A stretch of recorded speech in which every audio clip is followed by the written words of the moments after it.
தட்டிவிடாதே. என் அனுமதி இருந்தால் மட்டுமே நீ இந்த பதிவை பார்க்க முடியும். பரமனின் பத்தினியான அங்காள ஈஸ்வரி உன் வீடு தேடி வந்திருக்கேன். உன் வீட்டில் இருக்கும் தீய சக்திகளை என் பார்வையால் பொசுக்கி விடுவேன். என்னை நம்பினால் ஓம் அங்காளி என்று பதிவிடு. உருண்டு புரண்டு அழுவதால் உந்தன் கவலைகள் மாறுவதில்லை.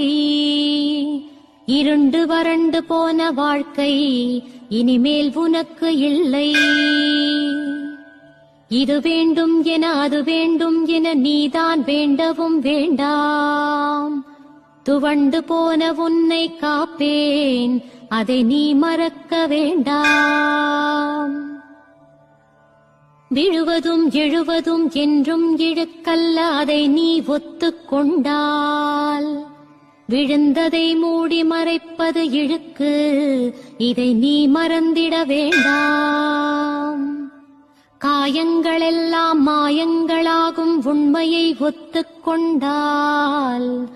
கவலையும் துன்பமும் இனிமேல் இல்லை, என்னை புரிந்து கொண்டால்.